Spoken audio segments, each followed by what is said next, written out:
Hello, everyone. Welcome to tonight's episode.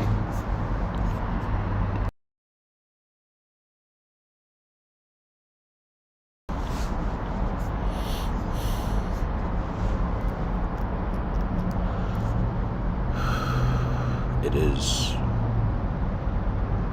after midnight, and I thought that just like we have, the late tonight show, I thought, let's have the late, Mr.Within show.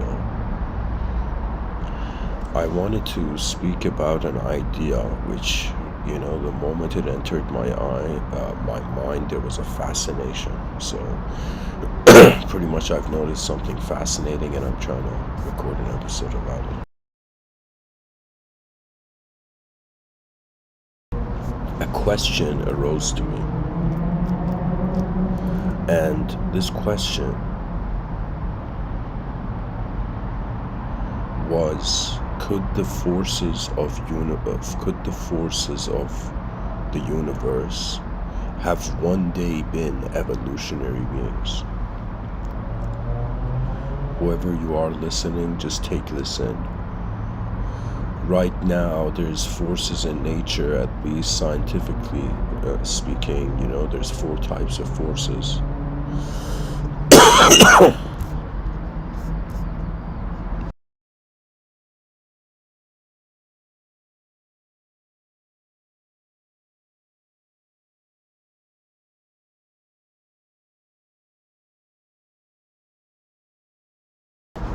One of these forces is the force of my cough. No, I'm joking.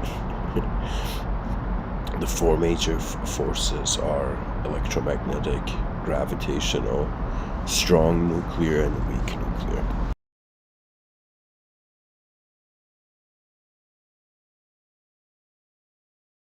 And so imagine, for example, the force of gravity. We're living on this planet. Gravity is being applied, and we look at gravity and we think it's inanimate. But could the forces that keep the universe as it is, as way,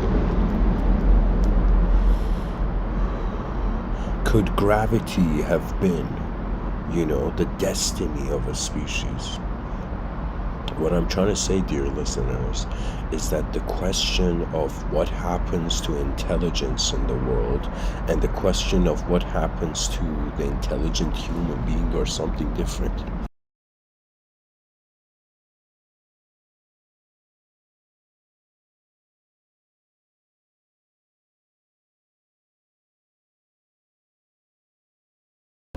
I personally have a prediction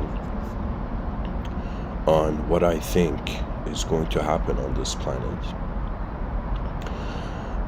And I use it, the way I explain it to the viewers is through this model for evolution that I have designed. I speak about evolution in ways that people don't. I speak about it in a way where the educational system doesn't teach you that there has been a subjective evolution. It's not just objects are adjusting to their environment and continuing. The object is making itself into a subject. The subject is getting access to a greater range of information, and then the object is surviving through the subject.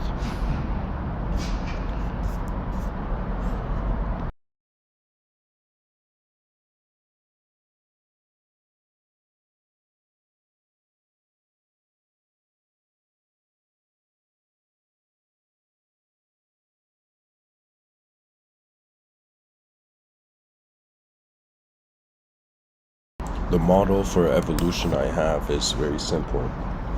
It starts with UW, US, CS, CW. There's 4 stages to evolution. I am considering at least Mr.Withinian evolution. And in these 4 stages, currently our species is in the 3rd phase. And my explanation is very simple. The first stage was the unconscious world. It was how there was a world here, but there was nothing to notice it. The second phase is how there was the emergence of the body of this human being, creaturehood.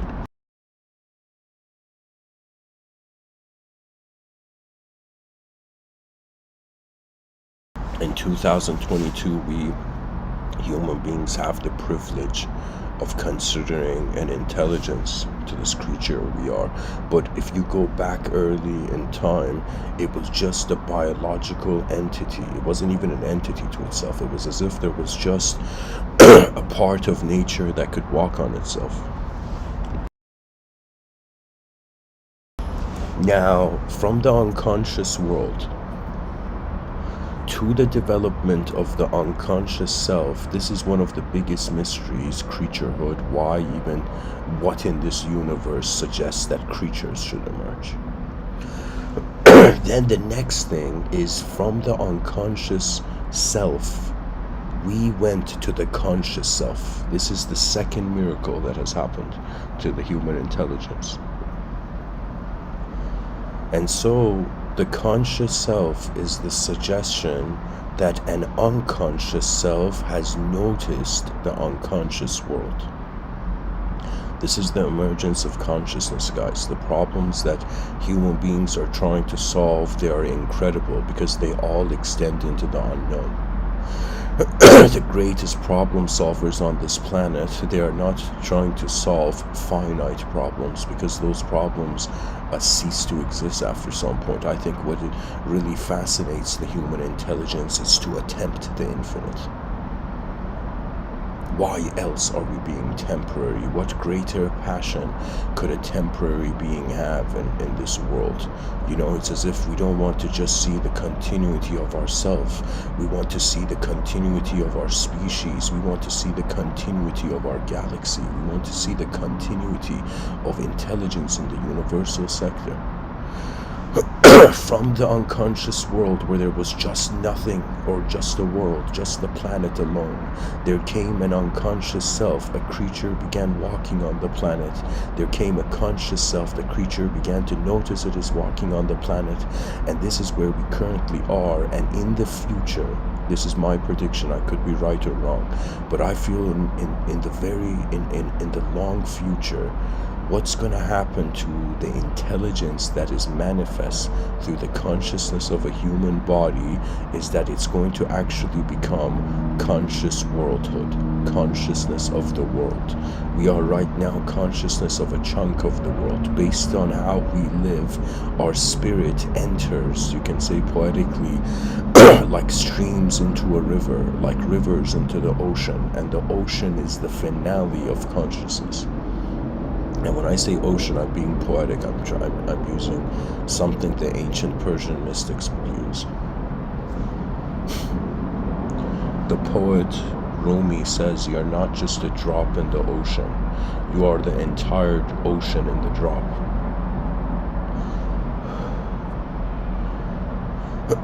And the liberated, enlightened yogi by the name of Kabir, he says, "Many know that the drop merges into the ocean, but few know that the ocean merges into the drop."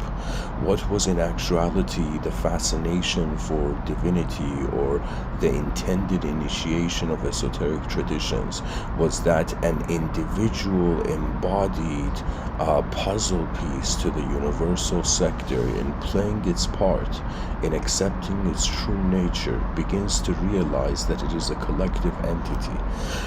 What I'm trying to say, dear listeners, is right now we are in the world noticing it. In the future, we will be the world noticing the human experience. The suggestion of, the implication of tonight's episode is actually huge. It's another way of saying the inanimate used to be animate. It's as if souls, it's hilarious, bodies become minds, minds become souls, souls become the space where the world turns.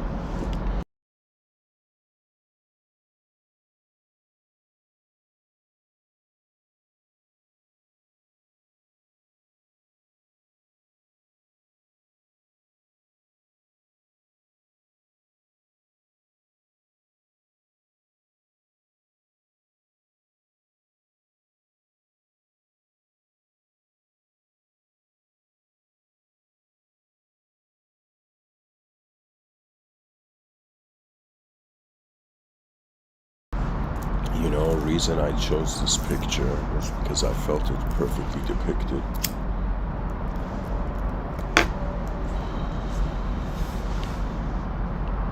This notion that first it's an embodied shape, then you become the space, then you become the forces that keep space, and eventually, at least through the Vedic view, as the truth seeker begins to climb Mount Meru, as the human being begins to realize the position of this plane of existence, the pilot begins to smile from within. Dear listeners, because of our temporary biological existence, there's a hopelessness that finds, I would say, that in some sense paints the subconscious. But I will tell you, this world is not designed so suffering is the ending. This world is designed with a hidden majesty. Do you know, nowadays people don't know, what it's like, but I don't know, for some reason, I don't know why, as a human being, I'm inclined towards this. I entertain the concept of future lives more than past lives, but if I was to say this emotion I have right now, I would say it's as if I think in my past life, either I have looked through the eyes of kings or I have served kings, because to me, there is an honor. Okay, life has to have a value. Its initial value is how the eyes open to the world.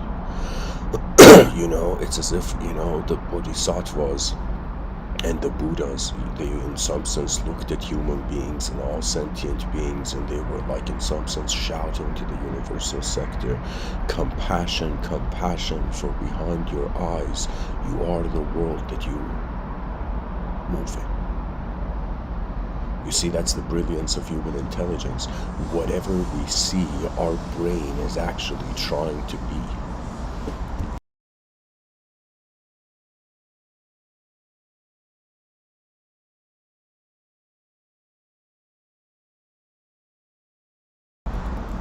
Let's say a person is walking and they see, like, I don't know, some street artist drawing on the street. It's as if the person, whatever they see, their brain can't ignore, again, how it holds existence.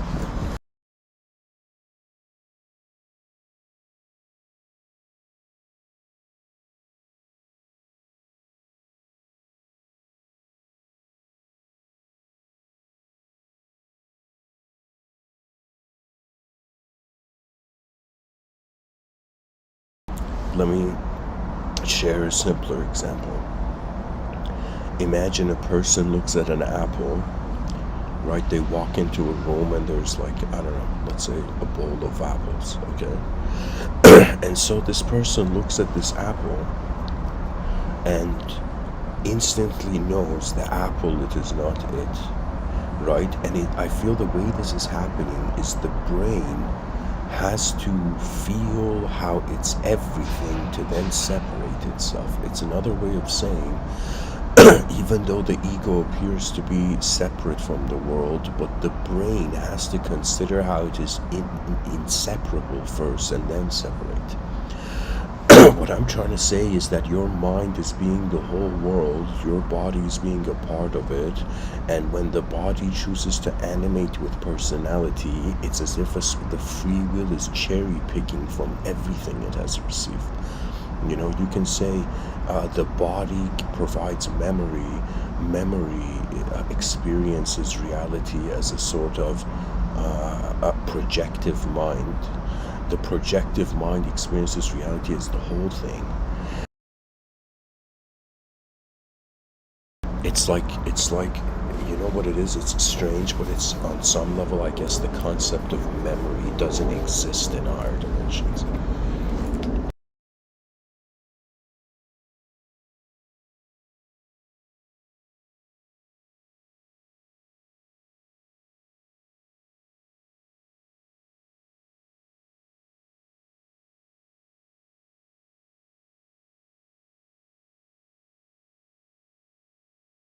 Imagine this planet of ours.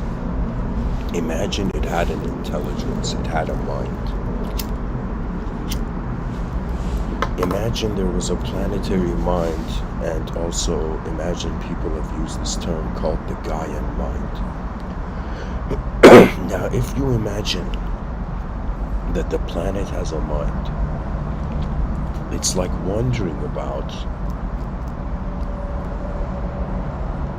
like, could what is being a planet for a species, could it have been, could it have started, from the initial, could it have started as a being? It's really bizarre what I'm saying. What I'm trying to say is, what if what we are experiencing as planet Earth or the Milky Way galaxy, it's like once upon a time it was just an individual. When you think about human beings, it's easy to multiply that idea. But when you think about the concept of God, it's very complex to multiply that idea. Because it will suggest many creators to many universes at once.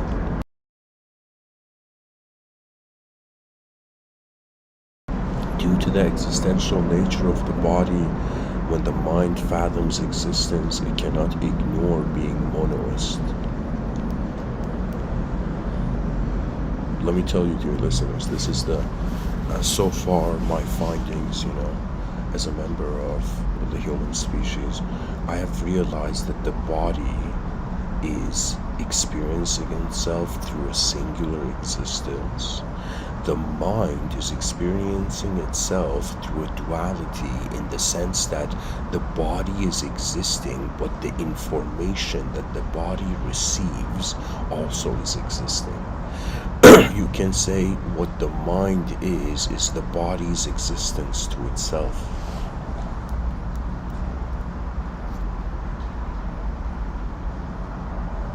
To me, that's one of the most beautiful things a person can observe. Right? There's moments where, there's days where I wake up in the morning and I'm like, oh man, look at this, silly creature in the void dwelling, Look at this human consciousness, trying to fathom infinite emptiness.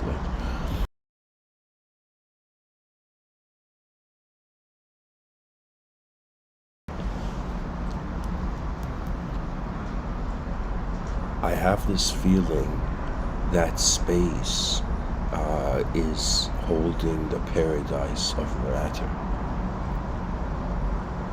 The beautiful thing about this life, it's like eyes open, an edgeless world appears, and every moment that you are on this planet, there is a sort of, I would say, a sacredness. I've seen people worship, honestly, guys. Like, I think I've had a privilege that many people in the West don't have, is that I was born in a theocratical society. And I got to experience how, at the end of the day, human beings, their hopes, their dreams, their visions, their ambitions, and even their own psychological permission giving to their own ambitions. It's in a religious society. It's as if when you don't know what to do and when nobody knows what to do, all that is left is God. God is actually, I would say, a backup system to the human mind that reacted chaotically to how emptiness doesn't have to mean anything at all. To me, the concept of God could not have been avoided. There's a quote by Voltaire, which is one of the most fascinating quotes I've ever, my mind has come across. But this quote from Voltaire, let me see if I can find that accurate.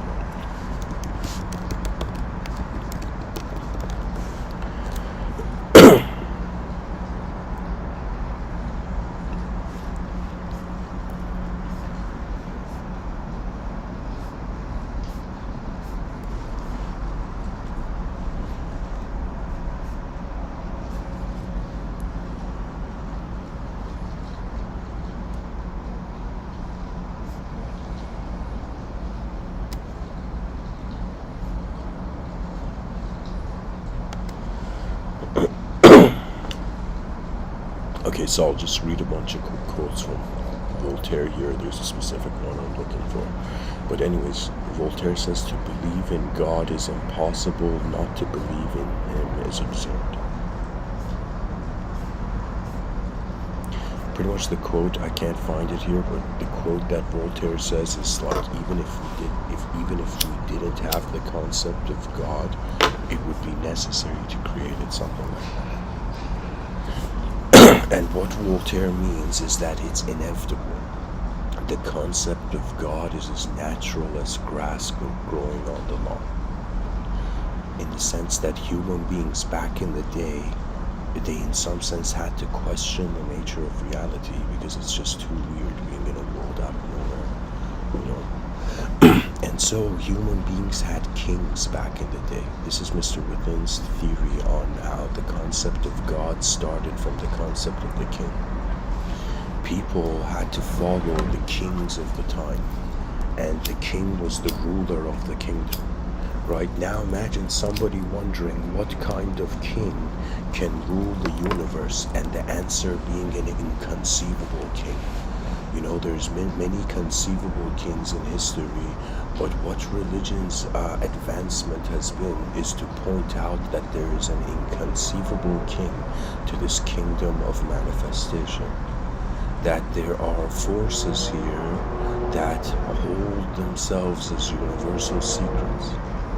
The human being has to be playful in this cosmos, that this world is not designed to be super serious in, or to just be in one state all the time.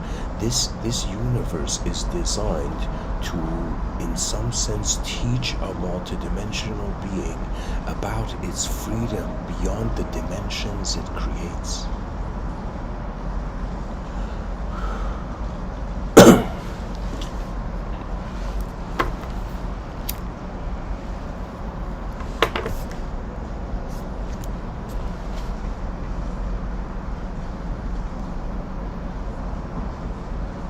To me, the concept of the soul, it has been, you know, you can say a hidden backdoor to meaning.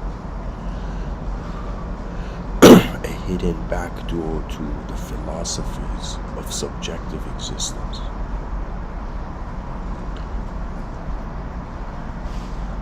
Dear listeners, what the mind is how space is alive. What the body is how matter is alive. When mind experiences all the dimensions of matter, it will become space. When space has realized it is space, it is freed from all matter and now has the option to become matter. It's like the human free will. The person's like, you know, they call a person's name and they raise their hand up, right? Similarly, it's as if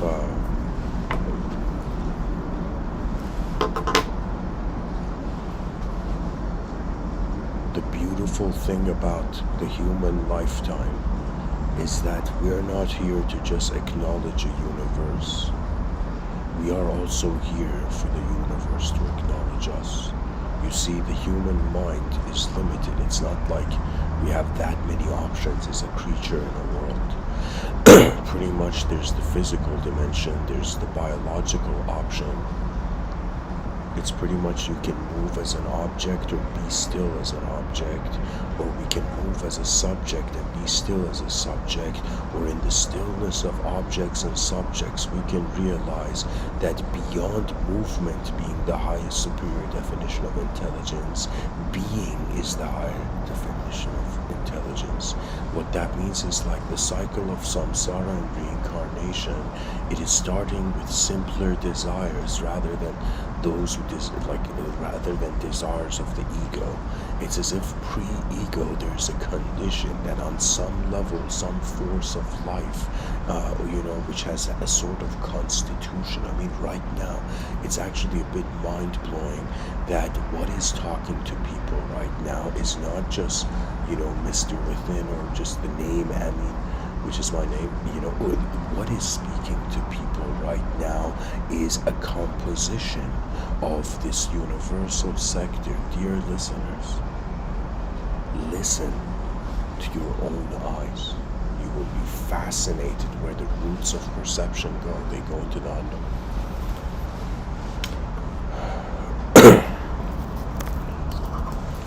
You know, it's I never thought, history would reach a point where, human beings had to become guardian angels of the unknown. There's this speech about, there's this quote about freedom of speech. I don't know who said it, some very notable person in history, but the speech says it's like, I may not agree with what you say, but I will fight for your right to say it. It's another way of saying freedom is the ultimate ideal of the species. Everybody is seeking freedom, but they're trying to seek a freedom that starts from their own mind. To be able to even develop an outer world freedom, this is Mr. Within's kind of like, how to seek freedom, right? This is kind of Mr. Within's explanation here. I'll say to you, pretty much there's freedom for the body,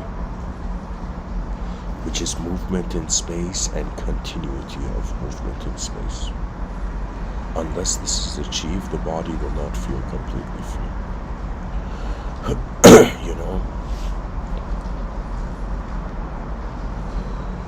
There is an outer freedom, an outer world, outer realm freedom, and then there's an inner realm. There's an inner world and inner realm freedom.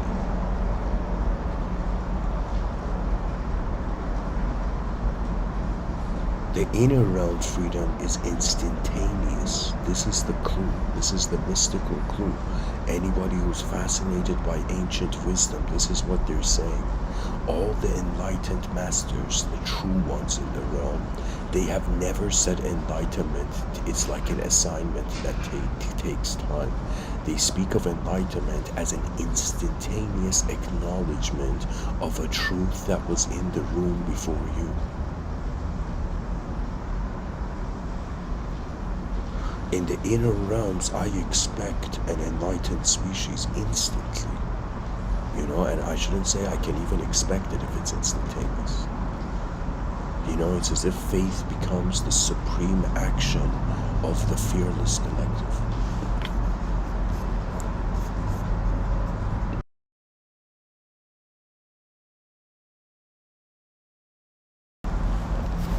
When physical life is a mystery, when subjective psychological life is a mystery, faith becomes the way to open the door to see what is behind. And imagine the mind was a door to the soul, in which the body had to open its mind to realize how it's a soul.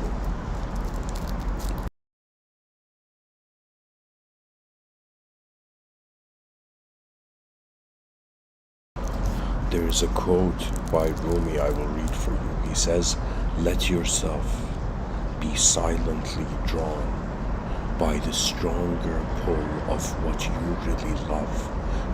Imagine this was a universal, like a global homework assignment, where every child on this planet was told to go home and think about what do you really love. Imagine they did a global survey right now, and this is gonna be, guys, oh my God. This hasn't been done, but if there was the capability to do it, I think this is the result we would find. If every person, right now, in this singular moment, right now in this talk, we did a survey of every living being, every conscious human being on this planet, and we asked them, what do you really love? The options would be people either love themselves, or they love others, or they love their world. Now the hilarious thing is, if you are to love yourself, you need to avoid others and the world. If you want to love others, you gotta avoid yourself and the world. This is pretty much like parents taking care of children. If you love the world, you have to forget yourself and others. Do you understand? That means if you want a victory for this world, that victory would surpass the achievements of mind and body. It's as if we are trying to find the inconceivable achievement of conception, the ability of as a photograph to turn into a film, or in some sense a biological evolutionary animal to realize that from the beginning it has been the winds of the cosmic expanse. The species of ours must be fearless when it enters the future. It must be multidimensionally fearless. That means, imagine, there came hypothetically, let's say in a parallel universe of Earth, there was an alien invasion, right? Imagine a parallel universe.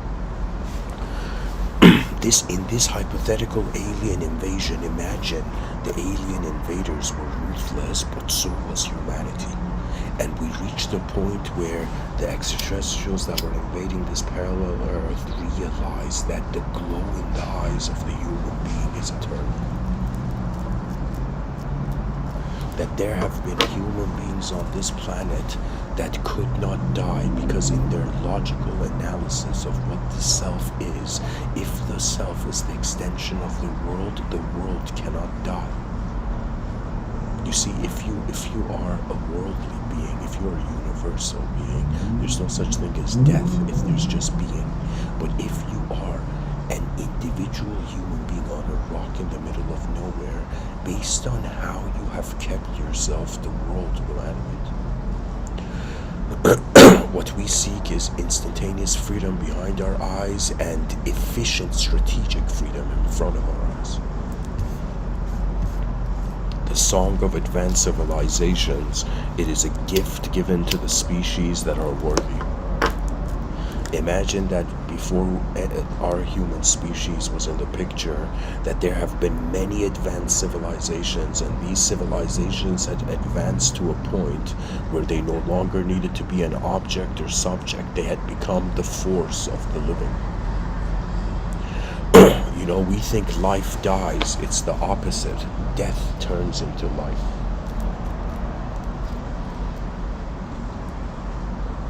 What the concept of the resurrection is in Christianity is the suggestion of the interference of parallel universes. Just the concept of transformation, it's like a parallel potential was found in a perpendicular demise.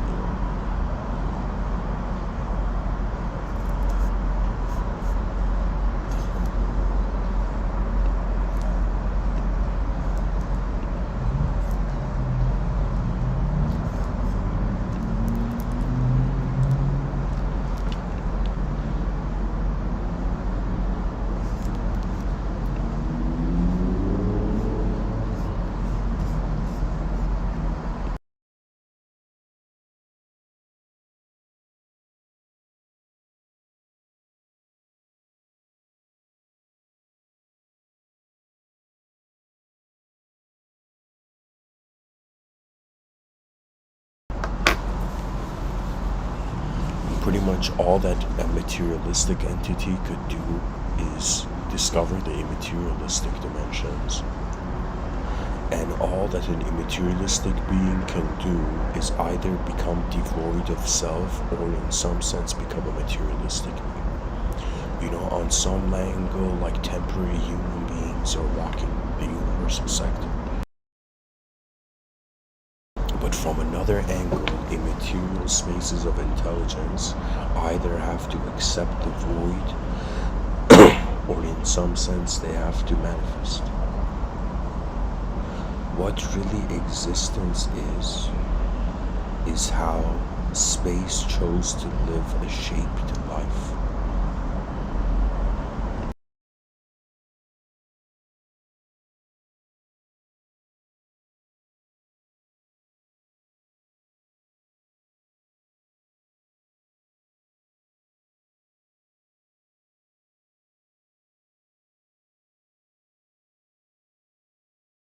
There's a quote attributed to the Christ where they say Jesus said to be in the world but not of it. And when I apply this quote to the psychology of man's mind, it's another way of saying to be your universe without being of it. What the human being is a transcendental force in the realm. The human species, the animal that we are, was selected. It was not selected by the gods. It was not selected by ambitions of human beings. Really, this universal sector is intelligent and it's communicating to itself. We may think that the planets are devoid, or there's no no species inhabiting the other planets. But I will tell you, what if you realized the planets were alive and they had been always speaking to one another? I am telling you, dear listeners, the evolution of human intelligence is the application of the totality of intelligence to the totality of perception. Earlier today I was talking about structuralism in psychology.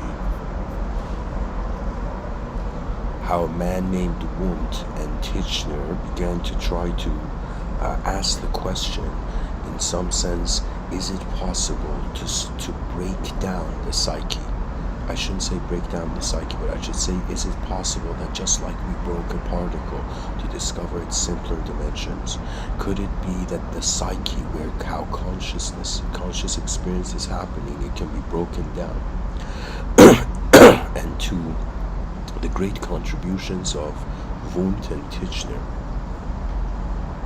many people don't realize Germany was very ahead in philosophy and psychological understanding,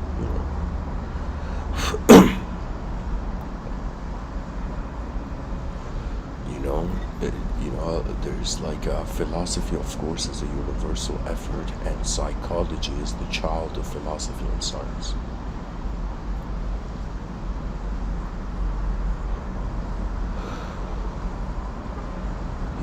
This is the hilarious thing. On this planet, what has happened has not just been physical events. The brain and consciousness is an event that notices itself. The smallest unit of consciousness is eventhood. What that means is the body is completing its purpose. When I look at my biology, I mean, of course, I'm in my 30s and I haven't married yet, but still, the biology is existing. I mean, existence is here. It's as if existence is like an old friend that your awakened eyes have come to meet. And so it's as if you meet existence. You realize existence is being here and man can never be alone. But then you wonder about what is existence doing after it is here. And existence is experiencing itself. And what the experiencer leads, again, is like a hidden door at the back of every person's mind. And when this door is opened, the universe is looking through. And no person on this planet should fear their universalism. It is it is your pre-birthright.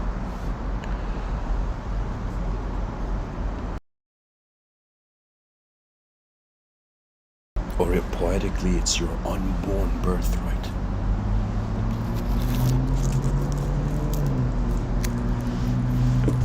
We have feared our universalism.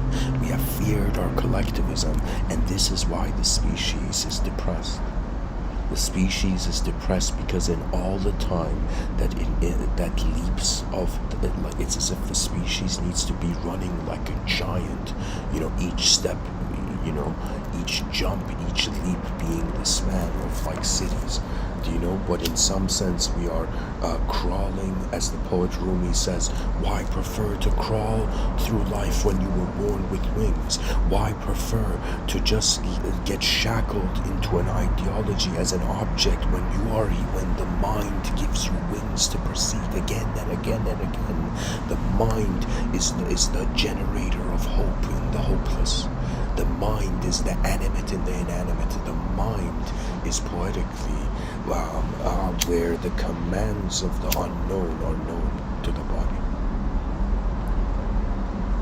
This is where self-reference begins. People reveal the unknown dimensions in the outer realms, and that reverence usually turns to the religious attraction towards the inconceivable. But imagine you were like, wait a minute, the Abrahamic God is inconceivable, and the soul is something the God imbued into man. It's another way of saying a spark of the inconceivable source is within all. It's another way of saying, like, imagine you went to a hotel and they gave you a key card, right? So similarly, the soul is the key card of an individual consciousness into its own universalism. And what universalism means is that the macrocosm is not behaving like a person. The macrocosm is behaving like a force, simply said. So I am telling you, it's strange. Being on Earth is like having the privilege to experience a unique composition of dimensions.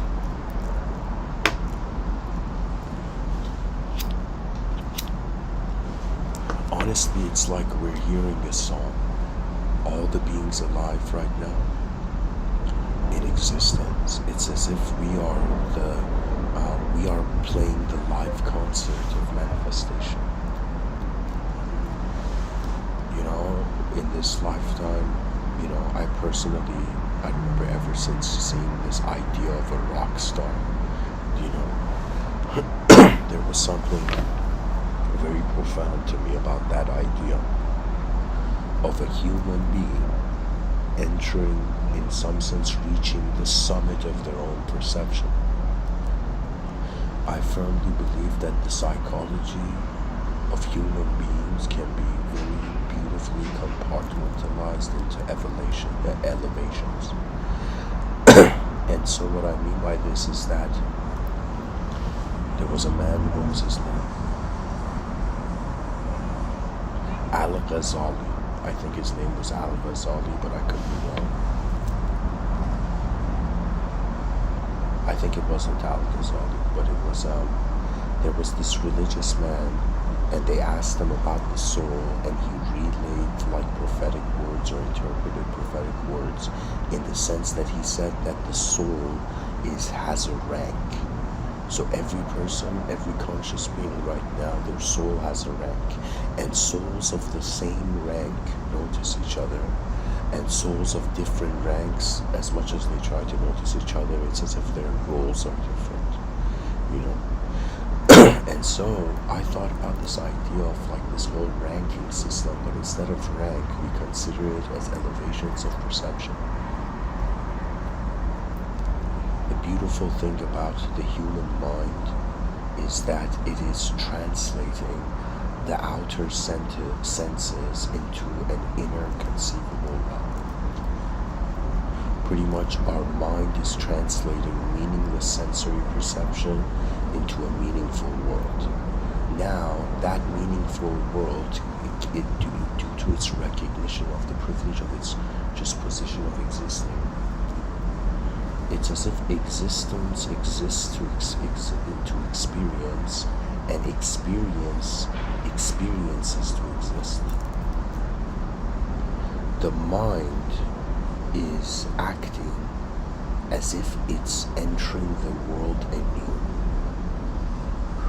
This is really, to me, one of those psychological questions that maybe somebody can write an answer and email it to me, But I have thought about, could it be that every time the body blinks, the brain shocks itself? I mean, just think about, what I have called in other episodes the on and off switch effect on psychology. What that means is that the dualistic nature of mind that we find, it is the relationship of light and its absence. Who was it? I think it was Elon Musk. He said it when he was young. He was afraid of the darkness. So he went and read that darkness was just the absence of photons, and he just stopped freaking out. Similarly, when you look at chaos on the planet in regards to behavior, It's as if it's the absence of light. It's like anytime I see on this planet of ours an inefficient system denying an efficient system. That means imagine time is happening once, every day is happening once, and in every moment of life there are efficient and inefficient systems trying to manage collective systems. What that means is that really the destiny of the human species is dependent on this simple idea. Will there be greater than 50% efficient systems on the planet, or will there be less than 50% efficiency? The moment the species goes less than 50% efficiency, that is the death of hope. What that means is it's like pretty much it's the battle of efficiency with inefficiency. Just whoever you are, I'm telling you, drop this idea of good and bad and change it with efficiency and efficiency. That this inefficiency and efficiency and inefficiency, I've mentioned this in other talks, this is the morality of secular civilization. You know, that means if you were raised in a religious, let's say ideological structure, it would be as if in an ideological system, it would be as if like, don't commit a sin, do acts, do good deeds, and God will reward you, right? But when you look at the secular mind that is not considering such a mess, is not replacing the context of a world that can be experienced with a story, the secular society is left with the present decisions it makes. And the decisions it's make, the more efficient it is, it's like the more greatness is being activated for the human mind. You see, our species is slowly moving towards a phase where the love of self will become the love of other. And when the love of other is finally achieved, the love of other will become the love of world. It's as if they ask the person, you know, do you love someone? And the person's like, of course I do. Do you know? You think, you know, Romeo's the only one? You know? And so then they ask the person, what do you love though? And that person realizes whoever they love in the world, they have to love the world at the same time in order for that love to exist in who they love. The epic realization of, I would say, yoga, and let's say there's 4 types of yoga. There's a type of yoga, the word means union, right? And it's pretty much like meditation, as Swami Krishnananda says very wisely. He says meditation stops, or you don't need to meditate anymore when you realize the inseparability of individual consciousness with collective consciousness, or the individual activity with the cosmic activity. So whoever you are, when you realize that the nature of the mind is the nature of how the mind knows itself is through a singularian projected event, a singular projected event.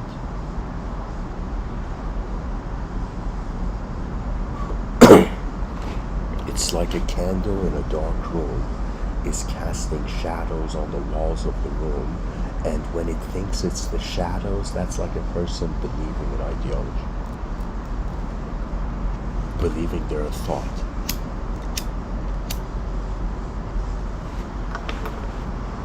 In the path of Bhakti Yoga, or I'll start with, let's say, Raja Yoga. Okay, there's 4 types of yoga: Bhakti Yoga, Karma Yoga, Raja Yoga, and then we have Jnani Yoga. So Bhakti Yoga is devotion, alright? So pretty much there were some people back in the day, imagine, you know, mothers, fathers too occupied with, like, you know, keeping the future generations in existence to seek their own enlightenment. It's as if the more older a person becomes, the more they become a Bhakti yogi. And the yoga of devotion means that you are emotionally actually seeking the realization of the true nature of reality. That means if enlightenment equated, you realize what the nature of reality is, it doesn't matter what way you do it. If you emotionally realize the nature of reality, you're a Bhakti yogi. If you, as an idea, want to understand the nature of the universe, that is Raja Yoga, the yoga of knowledge. pretty much intellectuals, philosophers, psychologists, writers, like just any person who's working with the subjective realm, they in some sense are Raja Yogis, and their greatest realization is the mystery of consciousness. So pretty much when the mystery of consciousness is solved, or in some sense re-understood through greater dimensions,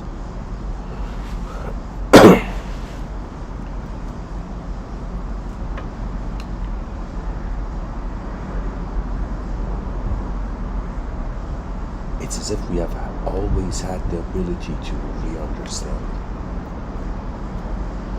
The Raja Yogi is how knowledge reveals to you the true nature of reality. Now we have the Karma Yogi, and this is for people who actually, their path is not to try to not to intellectually understand the nature of reality. They get to understand the nature of reality experientially. So karma means cause and effect. Cause and effect means how you move your world before the world moves you. Karma is another way of seeing the implication of our own created action in our world. So the Karma Yogi, technically everybody is a Karma Yogi. The young child, the toddler that's learning to walk, that's a Karma Yogi right there. Through physical existence and the cause and effect modalities of reality, the individuals try to realize the true nature of reality, right? And then we have the Jnani Yogi, and the Jnani Yogi is rare, because I have to say it's rare, because it happens when the human being, their true guru becomes the unknown. So when truth becomes unknown, before you can attach a sticker of ideological narrative and belief to it, then you become a Jnani Yogi. The Jnani Yogi is actually not a yogi. The Jnani Yogi is like the unknown self realizing the unknown world, or being guided by, let's say, the hyper logos, or the unknown logos, the unknown dimension of the logos. You see, what the world is the ability to know, and the ability to realize the unknown is knowing itself.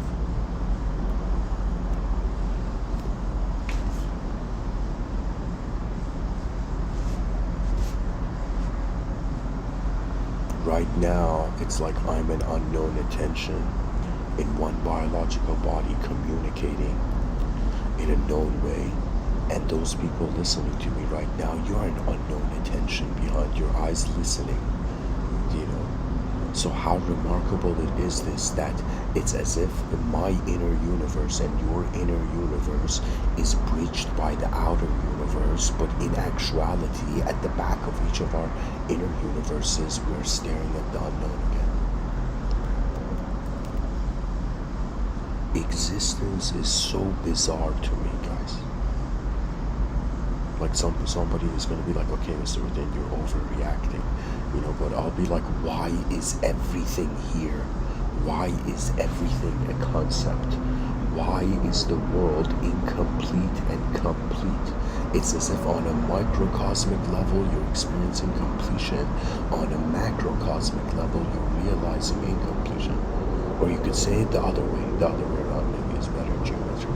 So I'll say it this way: imagine on a microcosmic level you're incomplete, you're a lost soul in a giant endless cosmos, right? But in a macrocosmic level, it's as if everybody has a universal self, and it's how the deeper presence of their self is being the universe.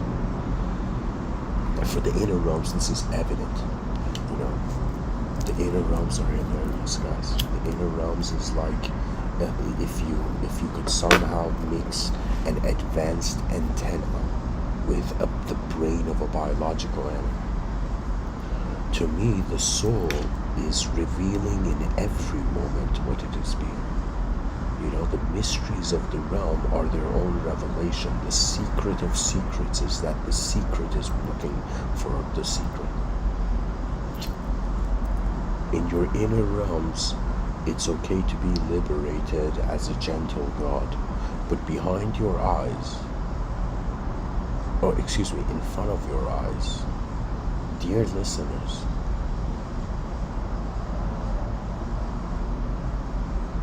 what God is the potential ability of absence. What a miracle is not just an unknown event in a known world.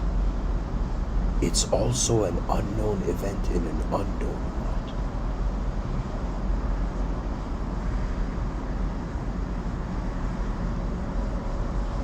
You know what I have noticed? I have noticed that when a species is denied its collective purpose, when a human being is denied feeling as if it's part of the human species, it will go against the world. You see, there's an urge in us, the same urge that is trying to survive in the fittest way to get into the future. It's like that same urge retaliates against impossibility. It's like we're not just trying to survive in a natural world, we're trying to enter the impossible.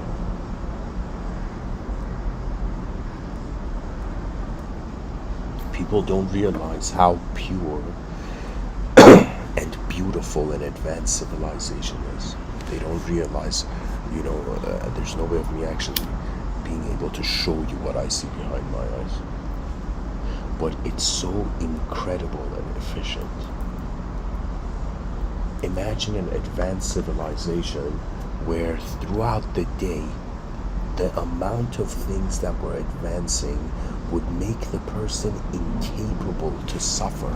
It's as if the events of nature have been organized or orchestrated in the future so incredibly collectively that right now we just feel like, let me tell you, the future generations are going to do something so incredible on this planet that we're all going to feel like fools. Why? Because we could have done it now. Mr. Within's gift is how, after you have realized the value of everything in front of your eyes, you realize it's happening behind your eyes. The concept of existence is an experiential event.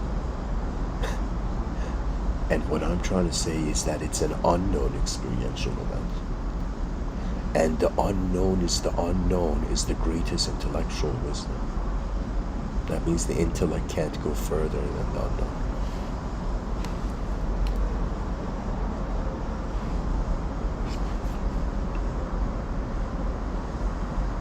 What the human body is actually the periodic table in disguise. And what the periodic table is like the alphabet, or just like an empty piece of paper. Imagine you wrote the alphabet on it, and that was like the beginning of a linguistic universe. That was like, let's say alphabets are the elements of a universe of language, and let's say that the periodic table is the alphabet, and the paper is in some sense just the void.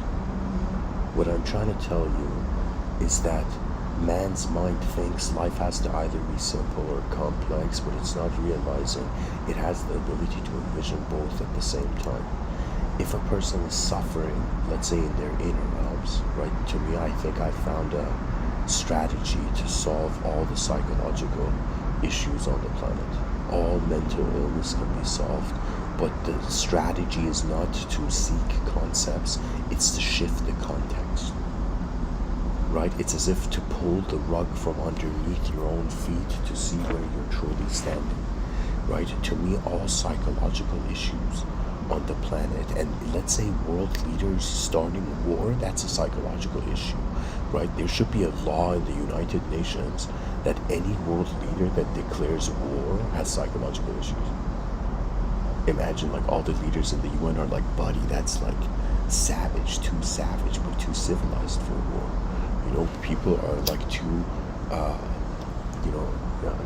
inspired beyond war. Right? War is like a waste of 4.5 billion-year-old human potential. Human beings are going to realize that probably in like 200 years, a lot of what people's what a lot of labor work will be replaced, and human beings will be left as wanting to be minds. That means I'm saying the future, we're gonna be minds working. In the past, we were bodies working.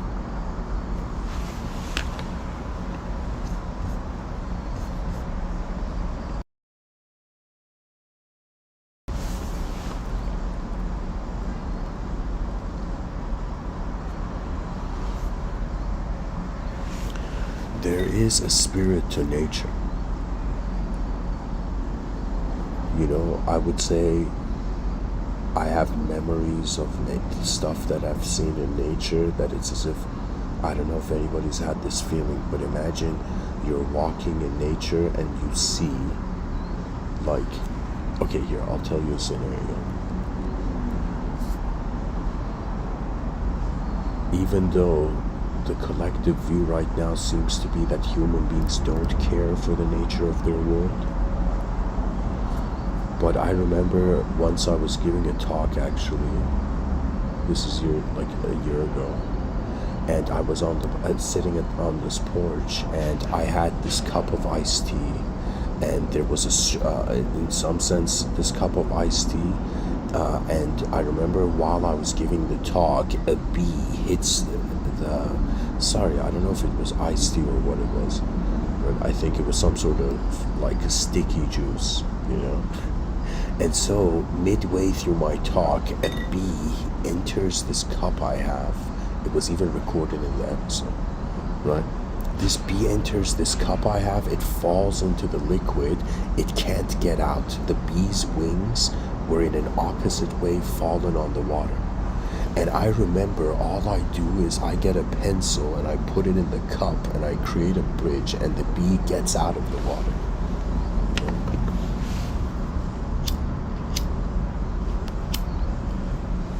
To me, that was a divine moment.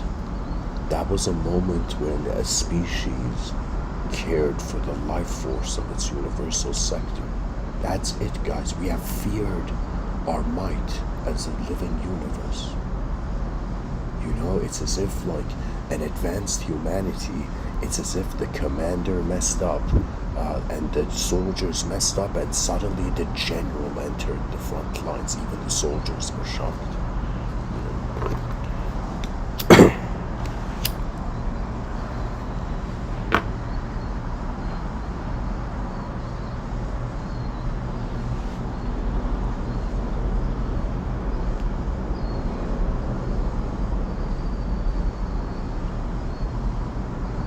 Really, all the things that the past did not believe were possible are possible now, and all the things we in 2022 believe is impossible will be possible in the future. The future of humanity is not just a bright horizon. It is genius's performance. I am telling you, that's the best feeling. It's as if people, let's say a civilization was collapsing, and in the midst of that fear, suddenly all members of that civilization realized nature's civilization never collapses. There is an ability the human being brings, is that it's not just you can see worlds, you can move in worlds, but in some sense you can lift worlds when you get grounded in the presence of the inner witness. You know?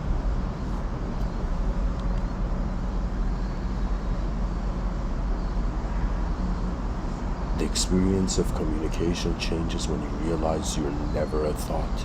Thoughts are not the awareness that holds them. You know?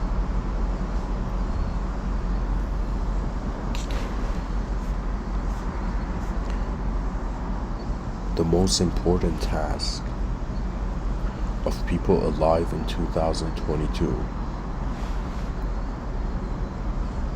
is to wonder what does their greatest self deserve. You know, I think about this sometimes. I think about what does my worst self deserve and what does my greatest self deserve. Imagine you were a philosopher that believed in parallel universes, and you believed the same moment that you were seeing, let's say, your greatest self as a possibility. The mind was also seeing its own shadow, which is like, let's say, you were seeing the most chaotic self. It's as if you're not just wondering about the destiny of your universe, but you're wondering about the destiny of your chaotic self's parallel universe and the destiny of your greatest self's parallel universe.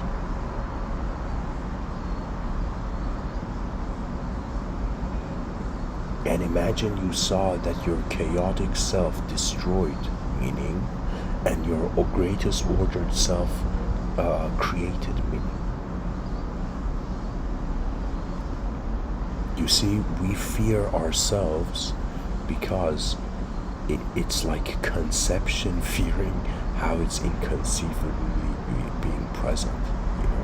The mysteries of the realm, true spirituality, guys. Like, this is like if somebody was like, what happens to a spirit, like what's the destiny of a spiritual person? I'll tell you very easy, right? At some point the unknown replaces the concept of spirituality. You see that everybody is standing in the unknown, and that's when it gets fun, and that's when the inspiration for advancing communication comes, right? Your greatest self would be pure faith. That means not even a single percentage of doubt. The greatest self's destiny is very easy. From the beginning, it was its own paradise. But the chaotic self's destiny is very strange. Do you know the teachings for a chaotic being and an ordered being? That means, imagine there was this ultimate teacher, right?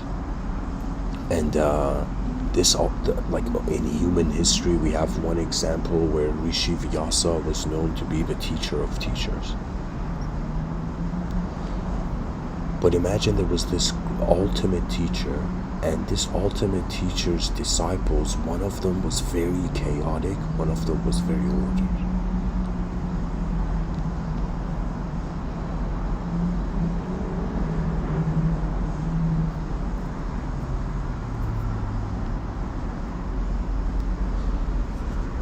It's as if the teaching to both of them would not be the same. The ordered, like you know what, in that moment what happens, imagine there's two students, one chaotic, one order. The teacher would pair them up. Why? Because they can learn from each other's dimensions. This is true martial arts, guys. When I think about martial artists, and when I think about in the future, there's going to be mind artists, martial mental artists, or mind artists, or hyper artists. I don't know what to call it. There is a force ultimately here. That means, to be honest, my voice isn't important, my name is not important. Right now, in this moment, existence gives itself the privilege to experience. It's as if, you know what's strange? When I was born, my name is Amin, and I remember being called that my whole life, until at some point I was like, I don't even know who Amin is, right? I don't know who I am, right? This was the beginning. This was like the hit. Suddenly, it's like, imagine instead of walking into a portal fell from the sky right on you, You entered the portal that way. Imagine a scenario, guys. Like, I think I just created the ultimate science fiction scene. Let's call this that, the ultimate science fiction scene. It's like aliens are about to invade Earth, and a future time traveler comes and throws portals on everybody so the aliens can't invade them, or throws a portal on the aliens and takes them.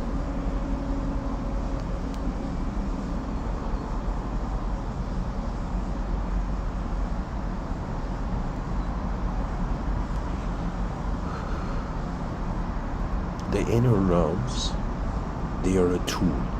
It's like being born as a human being is equivalent to like opening your eyes in a mechanic shop and there's a wrench in your hand and you're like, why is there a wrench in my hand?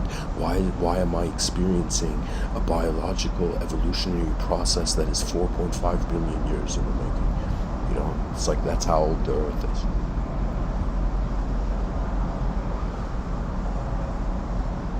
It's as if just like the mechanic finds the wrench and you find yourself in a mechanic shop, we have found ourselves as a human being with an incredibly mysterious intelligence and advanced intelligence inside a world.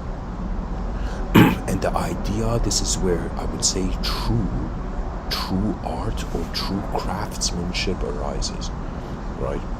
Something which I've never tried, but I think I would have an incredible talent for, is like probably like, you know, carving stuff from wood, or in some sense it's as if the evolution of art is from the 2D into the 3D.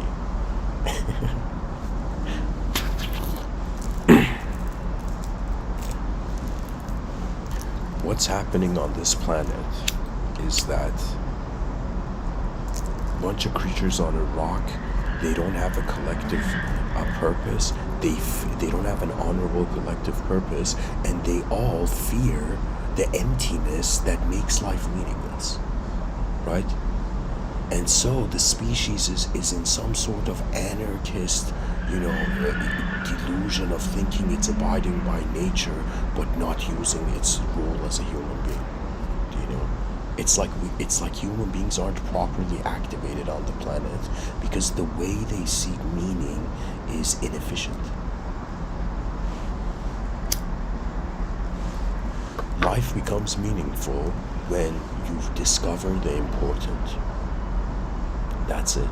Spirituality becomes meaningful when you realize there's something more important than objects and subjects happening here. Pretty much this is, I think, the spirituality, the best way to explain it is like it's a circle. Okay, you start at the beginning thinking, oh my god, matter is an illusion, so many desires, the ego leads to karma, the ego needs to be destroyed. Like spiritual people think of that, right? They think that spirituality is an ego death, but it's not like that. Spirituality is like a round circle, that's just a 180, right? What spirituality is a round circle where all that you thought was not divine is divine, because the divinity is not based on what's outside. You see, that means somebody looking at an object and saying it's an illusion, that's an inner consideration of an outer event, of an outer phenomenon.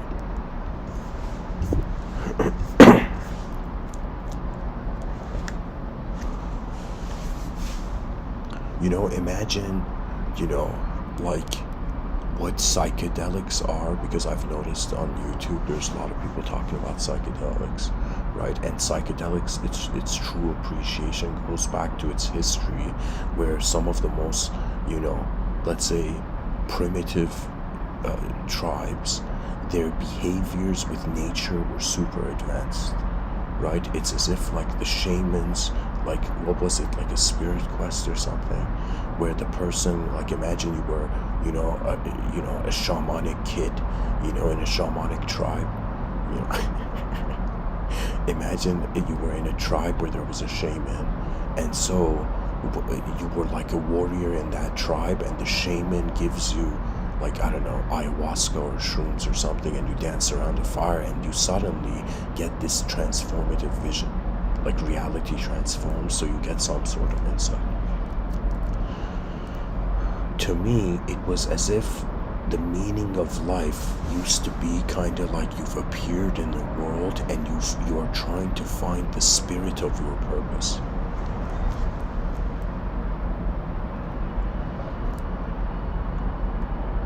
So Just like psychedelics, imagine another metaphor would be like if people have their normal cell phones.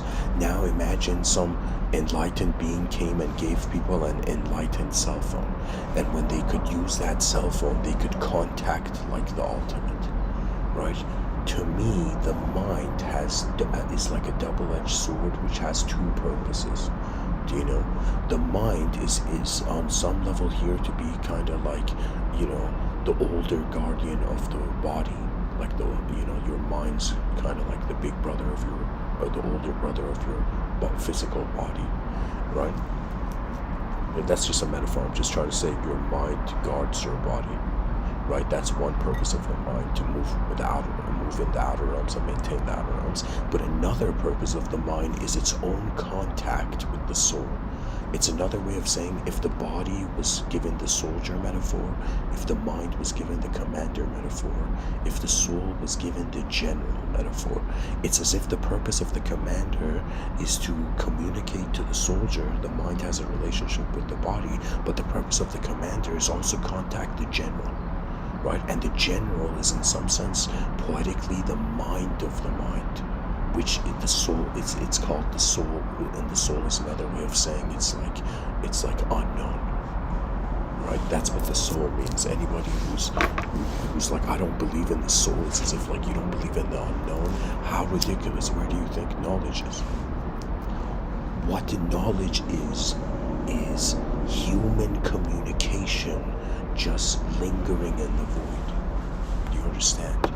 This universe is bizarre because we can't see its edge. We don't even know where we are. We call it Earth. We call it the Milky Way galaxy, but that's because we like to, you know, sing the cosmos into being. But I am telling you,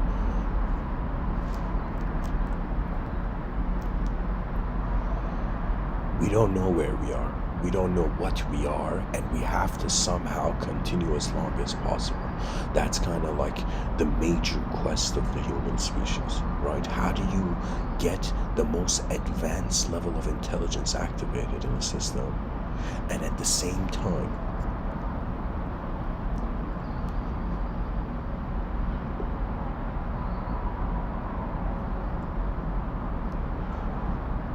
endlessly continue? Do you see, like, we have to come up with such a grand purpose that human beings will feel honored to enter the future. Right now, when human beings feel dishonored, they want to avoid the future. The future is a great energy source. Like, a person's past may take away their energy. Let's say somebody's made a lot of mistakes, so when they want to do something, they feel like everything they've done is a mistake. Do you know? Like, their psychology is it's like their inner attention is on inefficiency first before efficiency. If the whole species becomes efficiency over inefficiency, you will laugh at how much of psychological suffering doesn't exist. Like, you know, I mean, this is the fascinating thing about human behavior, that we suffer from the real and the unreal. Right? I'm telling you, it's hilarious. Like, it's like, and let's say somebody's having a bad day, it's like they should just sit down and be like, okay, let me calculate this bad day. Okay, what variables were bad, what variables were good, and they'll be fascinated that the moment your mind gets to work, it is adding dimensions where dimensions didn't exist. That's the nature of self-simulation. That's the nature of what the brain is doing. The brain is not trying to understand the world. The brain is like a natural thing just happening. Do you know what is trying to understand the world is poetically? You can say it's like the instructions of the general given to the commander. So poetically, imagine everybody has a soul. Let's go to traditional spiritualist perspective for a moment. Let's say you're a Sufi and you're like, okay, everybody has a soul. And now imagine everybody's soul is like the whole general commander. I can't even say Sufi here. I'll say the general, pretty much back to the metaphor of the soul, the unknown soul being the general, the semi-known, semi-unknown mind being the commander, and the fully known body being the soldiers. So imagine that before the body appeared, before the human being was born, the general gave its instructions to the commander, and then the commander was the mind of the child that was born that awakened to individuality. It's as if really what it is that we are instructed, you know, by the universe to be a human being, right? When the universe becomes your teacher, your guru is everywhere.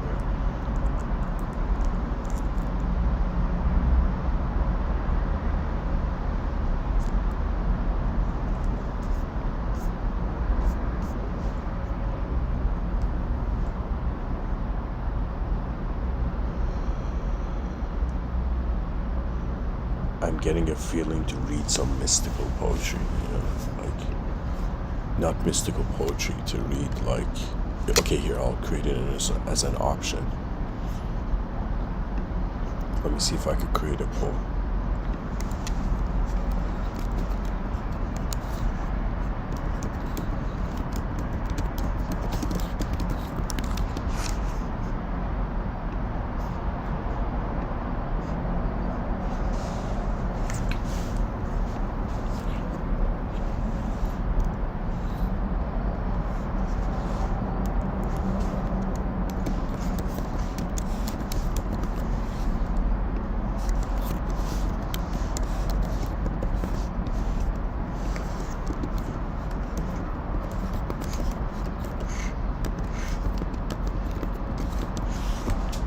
So guys, I created a poll for the chat section.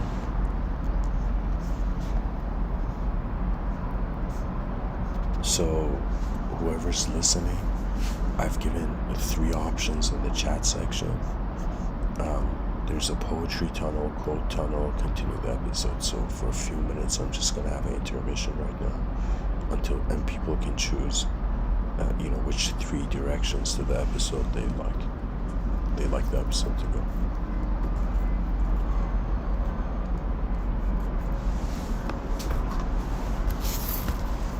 So guys, vote in the chat section.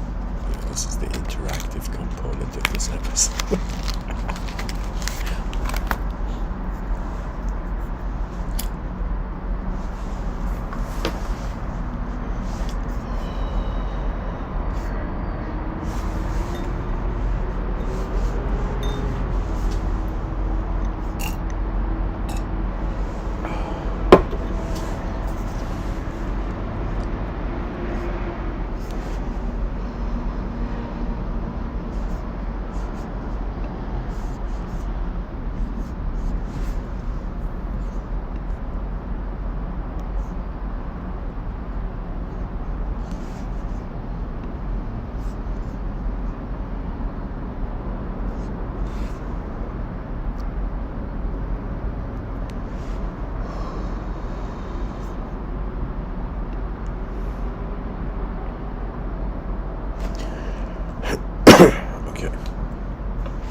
Alright guys, I'm gonna go into a poetry tunnel, and I'm gonna see if there's something I can read I've never read before.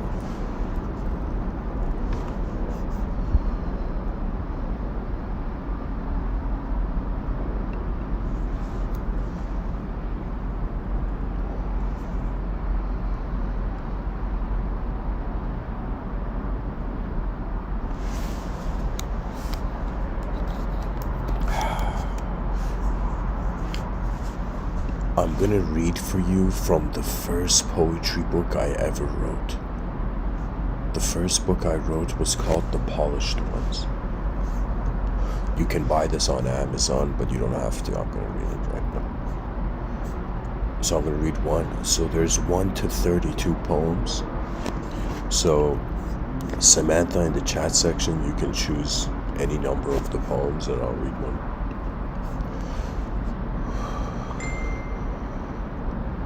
I'm gonna start with the first one. It's called White Rose. The breath is the grip of Gaia's soft hands. A white rose is held watered by the eternal sound. Fingers of light sent to hold you so close. Angels smiling at every open door. A river of fears will wash off your thorns.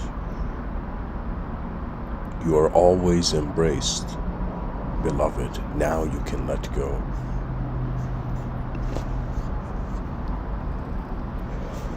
That's the first poem, guys, I ever wrote. I think this is it. White Rose. But this is a pretty old one. I think there's... Let me see if I can find a different book, actually. Here, I'll read the last poem of this, too.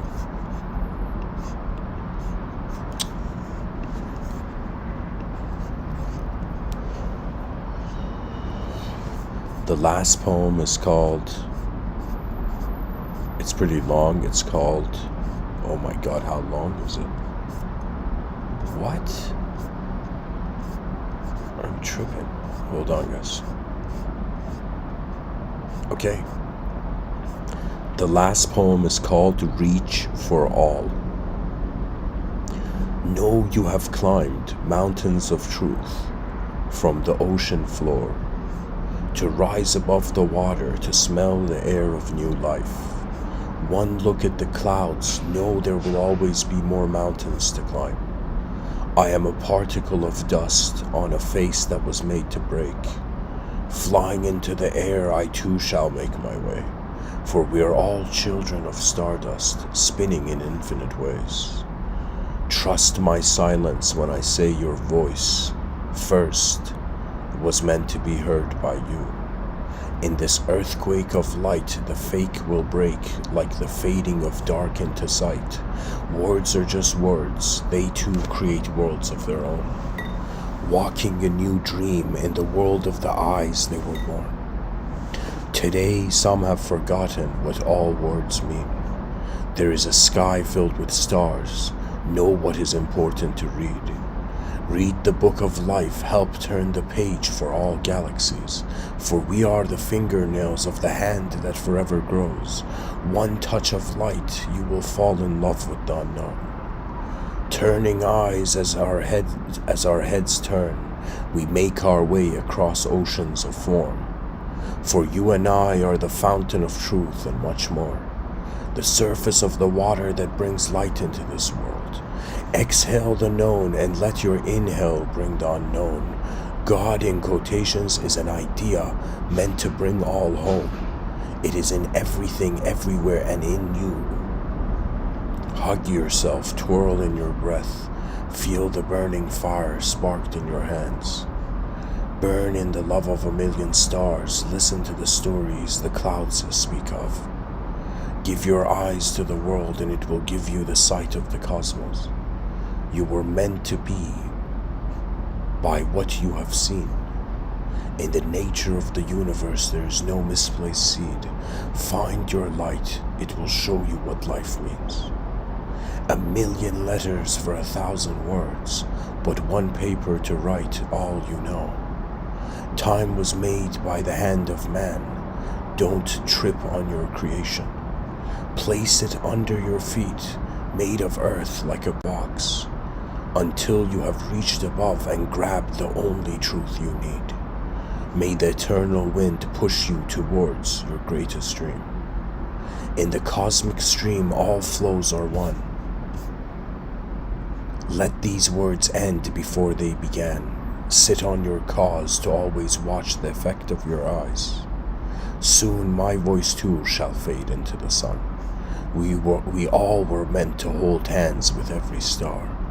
We will be the collective that made us who we are. For light and love are twins from the same spark. This eternal fire is the calling that calls to us all.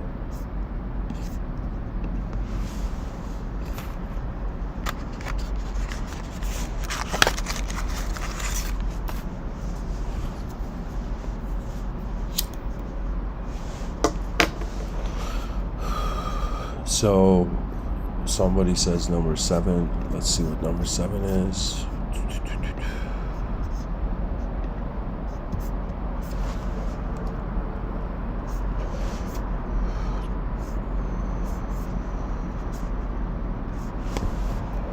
Okay.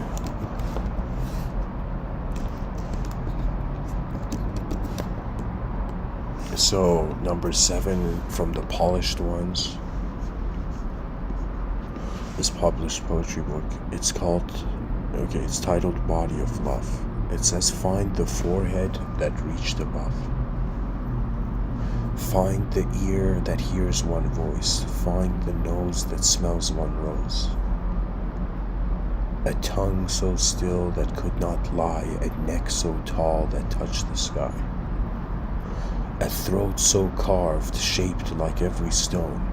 A treasure chest with the brightest gold. Arms so long that held the world. Such hunger no stomach knows. Spinning hips that shook the world. Legs so strong that changed the road. Ankles so deep, wider than the open sea. A family of toes that would not sleep. Stand on feet the world would never leave.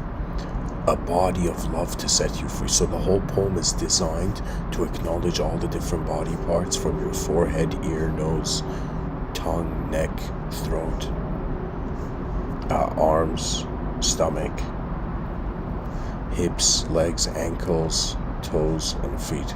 So pretty much it's like the whole poem is like an attempt to make different body parts into, I don't know, some sort of poetic thing. Anyways, guys, that's here. I'll read one more. Let me see what number 14 is. Number 14 is called School of Life.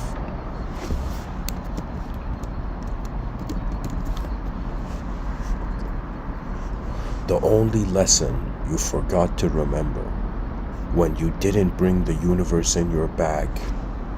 No, you are never late in this class. And that's the poem. So I guess I'll end off the poetry tunnel here. And that last sentence, no, you're never late in this class, that means when we wonder about our relationship to time. Time is really creating, the schedule of the school of life.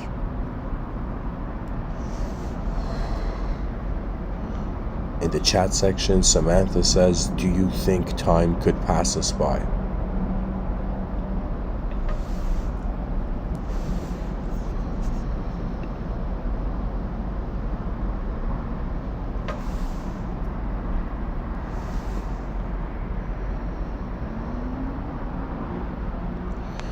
I think that the poet Rumi says, out beyond ideas of right doing and wrong doing, there's a place, I will meet you there.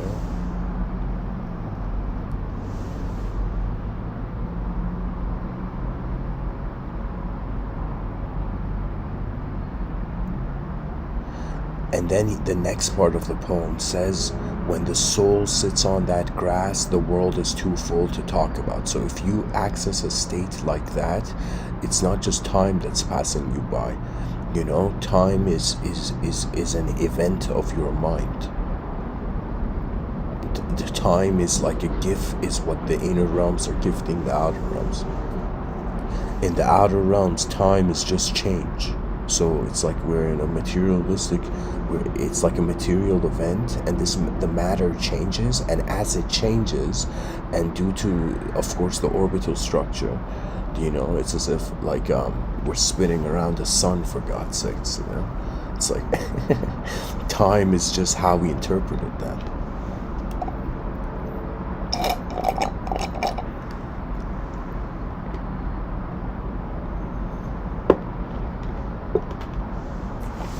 Oh, okay, it's a joke.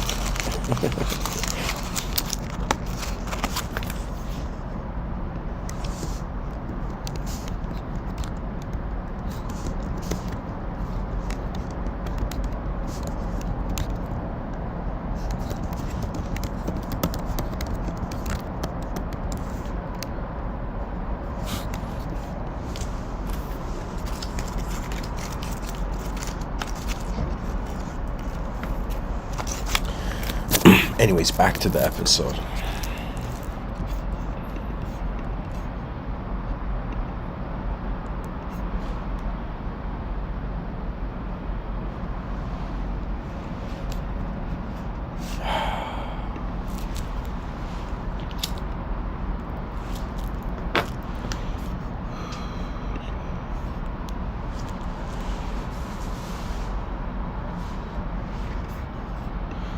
The evolution of the human body into universal force, and just the question, where is human activity going? This question our body has an answer to, our mind has an answer to, and what the poets would call the heart of hearts has an answer to.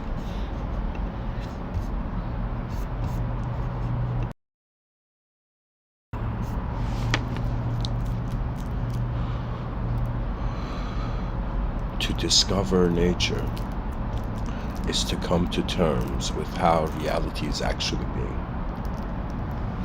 And the actuality of reality is double-sided. It's as if behind my eyes I'm a subject in the void looking for a purpose. In front of my eyes, the body is being its purpose by how it moves. But in, let's say, a period of couple thousand years, let's say over 4,000 years, I think if the species successfully continues on, marches on into the unknown, it will reach a point where right now, let's say our physical technologies are trying to liberate our minds. Our inner technologies, the subjective realm, in some sense is going to want to liberate us beyond the subject. So it's like the objective evolution is the continuity of a biological creature in the void. The subjective evolution is the journey of the conceivable into becoming the inconceivable. It's like conceivable actions leading to inconceivable being.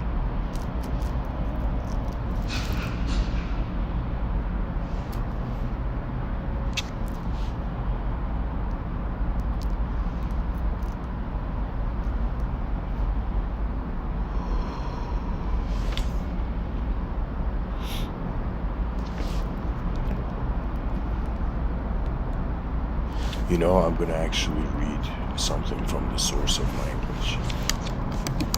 The source of language is this, legendary literary effort of mine. It's a series of essays on what I feel the source of language is.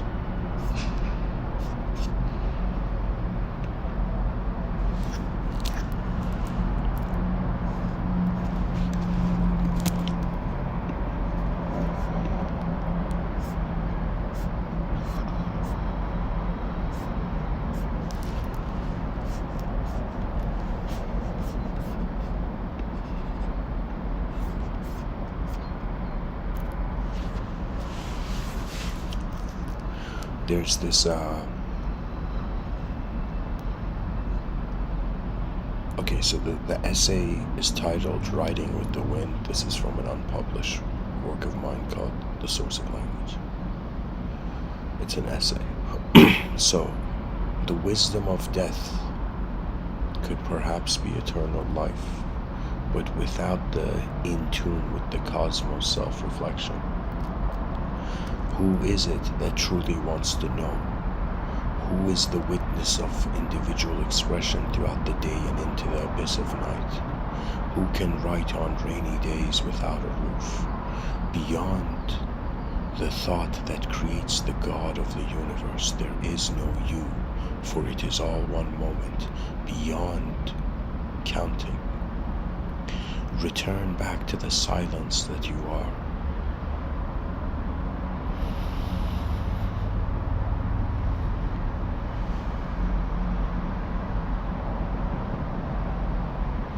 Beyond elementary forces, you are a witness beyond spoken thought.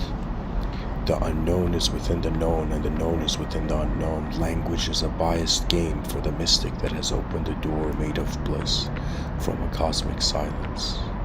Once you micro-focus into the nature of your experiencer, the experiencer cannot speak, for then the view would shift in design once a new sound has been evoked.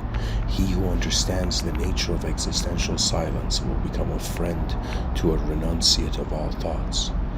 Did you know direct experience has nowhere to go? Begin at the top if you want to climb any mountain. Don't take life so seriously. Simply observe beyond bodies. Speech communicates location. Life is a dynamic experience that must be sincerely lived. You are already an enlightened state of being. What is language in your experience of all that is? When desires are gone, life already knows how to be itself. The winds of change will show us. A person never held a pen. Consciousness held the world. Are you a moment unborn?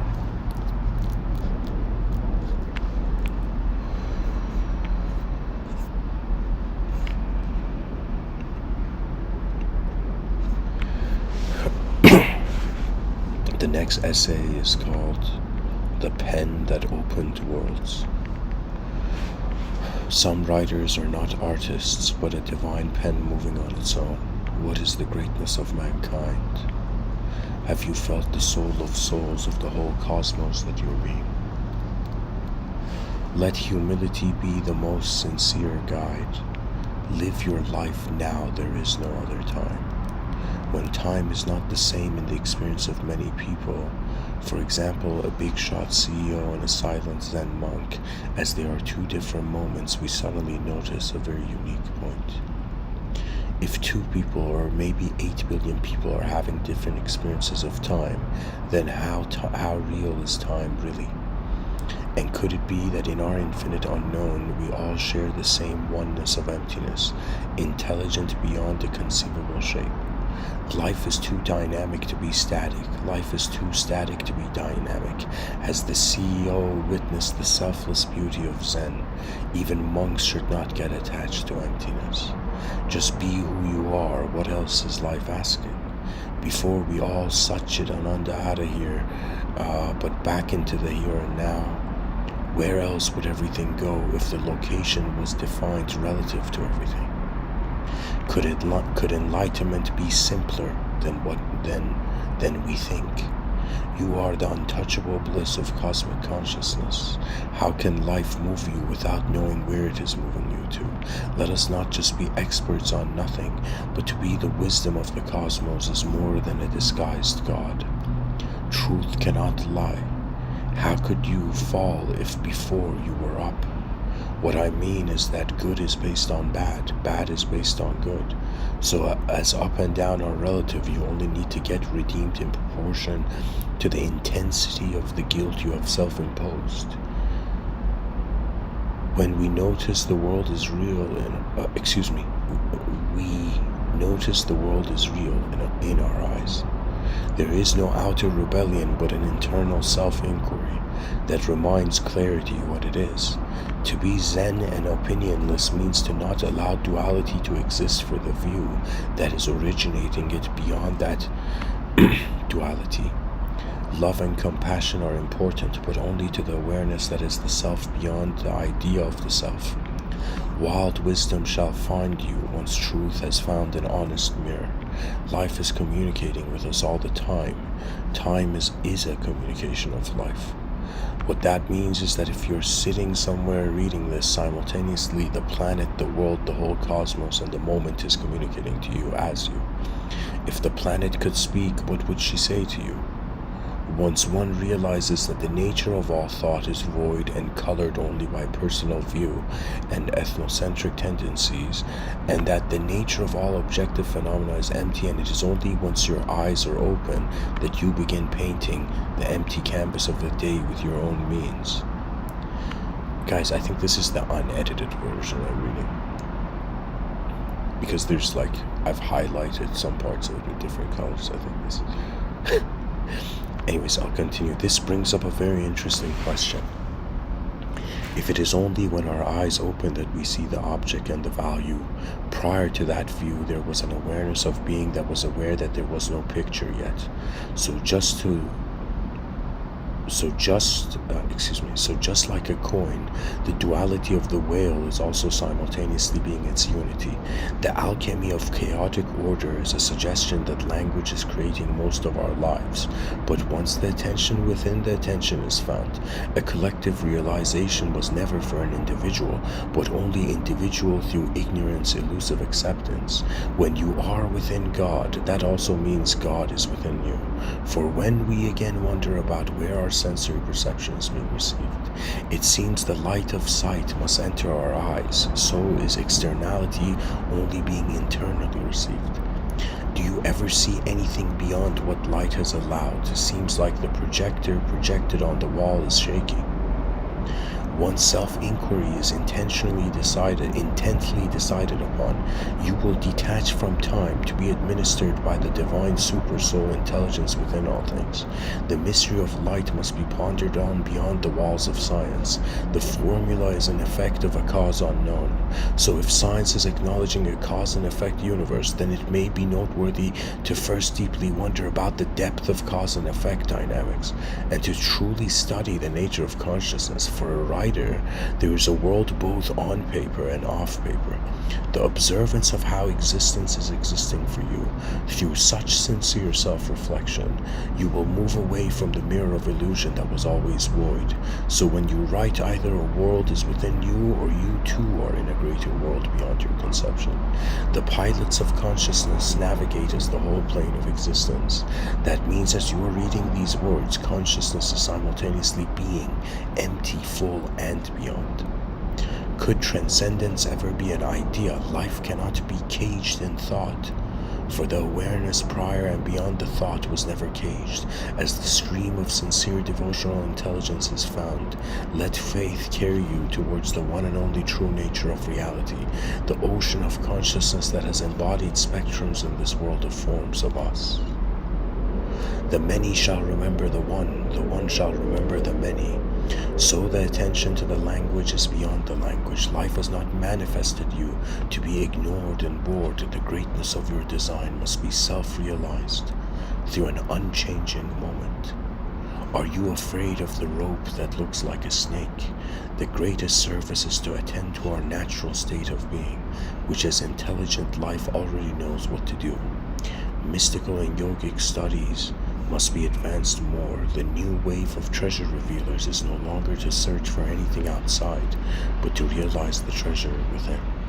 The dream of life is beautiful, but the awakening has beauty too. Awakening to what? To a moment beyond the experience of language of ideas. Silence is too a divine gift. Wisdom is now. Your consciousness is always blissfully when breathing it. In the love of all that is, in the gratefulness to know thyself, the world and you are the same moment.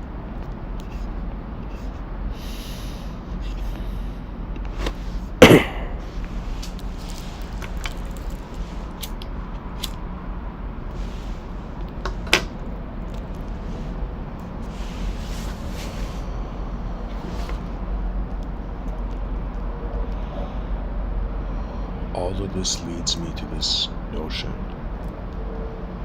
that we don't know what's going on. And to wonder about what's going on, it is not just the birthright of the conceivable conscious entity. It is the liftoff platform into the unknown. It's like an unknown being is rediscovering its abilities in a known world.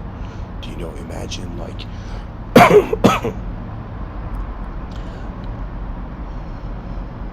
okay, I'll share something incredible with the viewers. This is from my own science fiction. I've shared it before, but I'll share it again. I think I am writing one of the most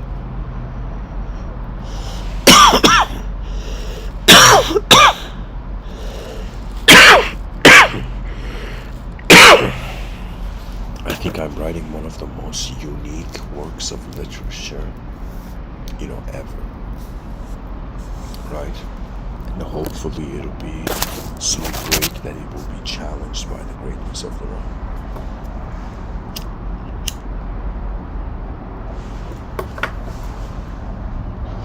There's a chapter I wrote called Mephisto's Denial. And in this sci-fi universe set 5,000 years in the year 5025, pretty much there is this genius architect which has become the richest person on earth. And this genius architect in the year 5025 managed to be the first architect in history that built a building that went between two parallel universes of Earth. So it was as if you'd see this giant skyscraper reaching the clouds, and then the moment you went above the clouds, there was no skyscraper. And then imagine in another parallel universe, the moment you went above the clouds, you saw a random kind of half of a skyscraper. Just being in there, you know.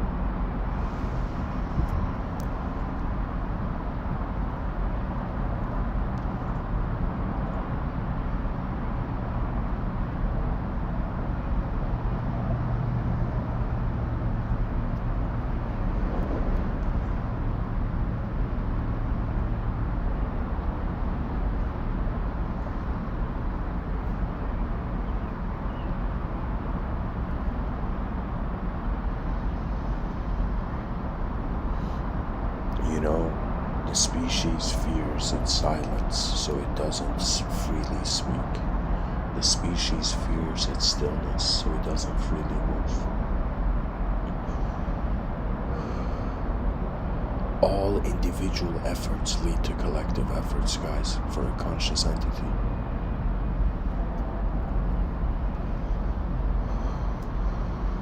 The world needs explorers. It doesn't need good people or bad people. It needs explorers of worlds. Like communication is such a blessing. Imagine there was a global network, right, of communication everywhere, where in some sense an advanced civilization, I'll get back to my science fiction story, but I gotta say this, it's like imagine an advanced civilization with such a connected network where in any moment a great idea is found in the inner realms. It can find in itself in the matter of minutes entering the global stage. You know, in the future I've envisioned that there's going to be a great Colosseum, and I'm trying to lead to that effort. You know, feel free. You know, I'm trying to build this, guys, in the future. But pretty much imagine the biggest Colosseum known to Earth, built on Earth, and at the center of this Colosseum, it is literally like a group of philosophers designed like the ancient School of Athens picture on the Sistine Chapel, right? And the pretty much imagine like a parliament, but for all ideological positions. That means it's not political. Imagine a philosophical parliament on the nature of conception. Pretty much a gladiator arena for the greatest ideas to tackle, to fight the greatest ideas, and in some sense the greatest allegiances and systems we found. Really, the advancement of civilization, it can be as simple as every person realizing that a collective purpose is an add-on to the miseries of individual life, you know.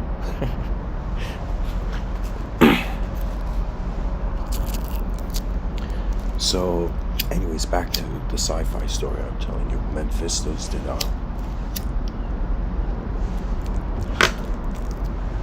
Guys, make sure to check out this channel, the main page of this channel often. I'm gonna open up a bookstore soon, so all this stuff is gonna be there. But anyways, back to the story. The concept is more important than anything else. So Mephisto is this architect which has become the most wealthiest and, in some sense, like, you know, proud person on the planet, and he's gotten bored of Earth, and he's enlisted in this program where there's this planet, and on this planet there are beings that can turn real buildings into, like, they can make buildings come alive.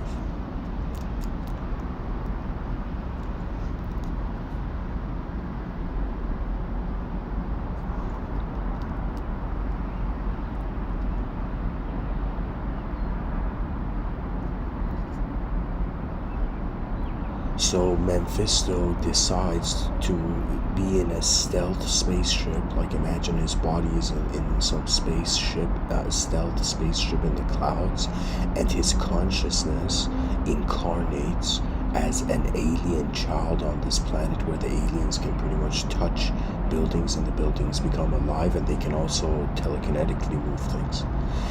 And in the story, he gets born to the family, where in this royal family, where the father, on the father's side, anyways, long story short, the moment I continued,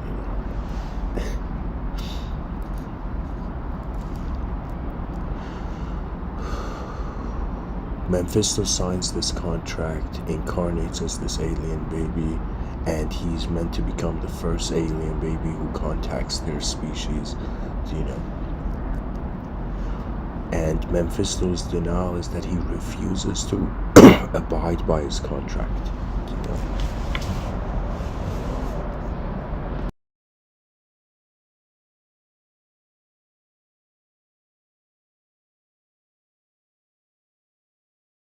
That's why it's called Mephisto's denial.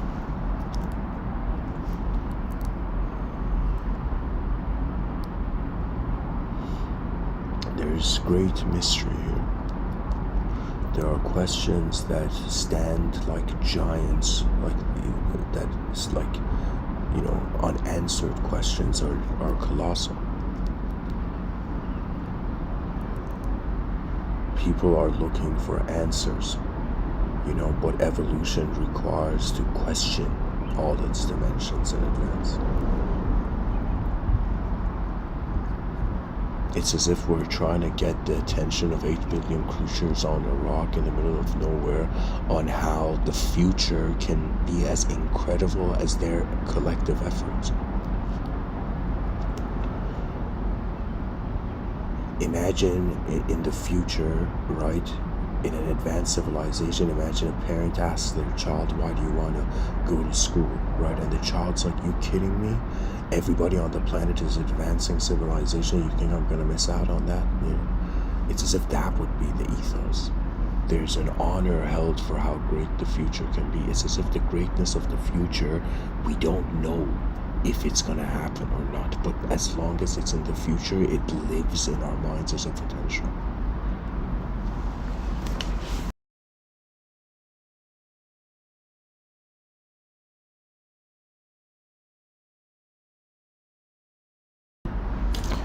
I'm going to share this poem from Rumi, and then I'm going to end this off, guys. So whoever's been tuning in, thank you for listening. Pretty much Rumi says, from 700 years ago, this guy saw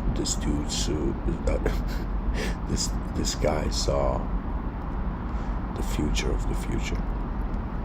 He says in his poetry, Rumi, I died as a mineral and I became a plant.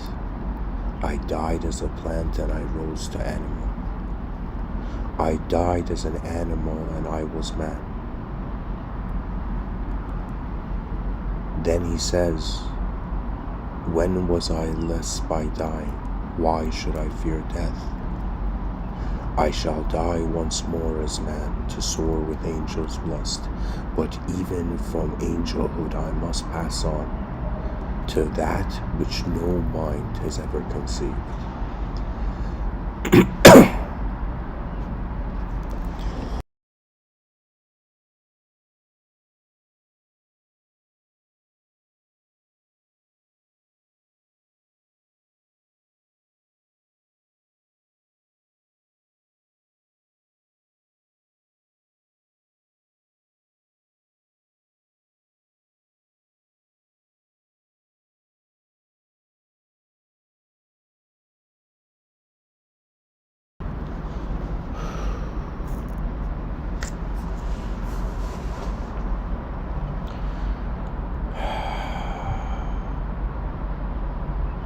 Post-freedom universalism, or post-freedom visionary futurism.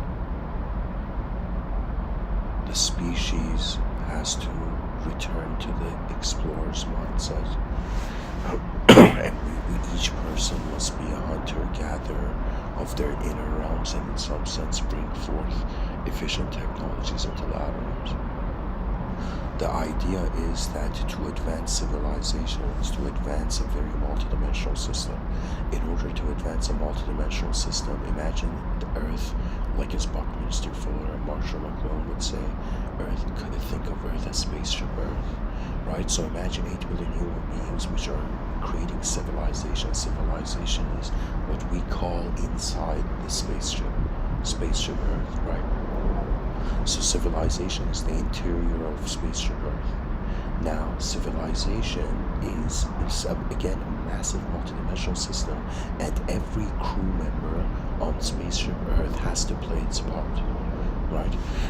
And imagine if there's one crew member that doesn't want, that's like hurting other crew members, or imagine there's one crew member of spaceship Earth that's just like, you know, I'm trying to say that it's like when we realize the destiny of the species belongs to all of us, then we start, you know, if seeking out efficiency. Pretty much to me, success and failure is this: efficient, inefficient. That's it. Failure is how the attention is seen causally, as seen inefficiency in a causal position. But when you see inefficiency as the effect, that means it's as if the person, they're like, did you make a mistake? The person's like, no, I just found another way to be victorious.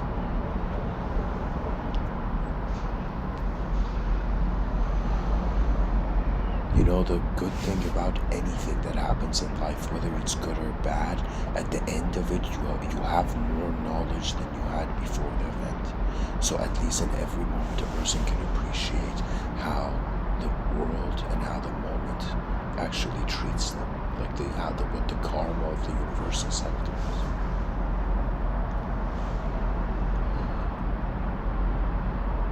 When the species wakes up to its interstellar birthright, you think we're gonna be like people from nations? We're gonna be people from galaxies.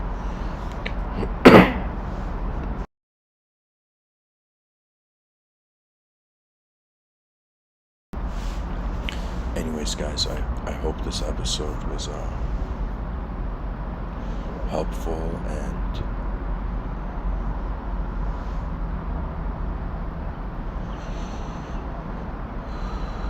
made the greatness of the world be realized. The greatness of the individual is the greatness of the world. This is when I would say a human being starts, let's say, has a relationship with the biological organism that they are. Then they have a relationship with their visible world, like what they can see, where they are in the world, their environment. And then you have a relationship with how environments are classified. And then you have a relationship, in some sense, with how the classifications keep getting bigger and bigger and celestial. The destiny of culture is celestial. That means beyond cyberpunk, it's the galactic archetypes getting involved.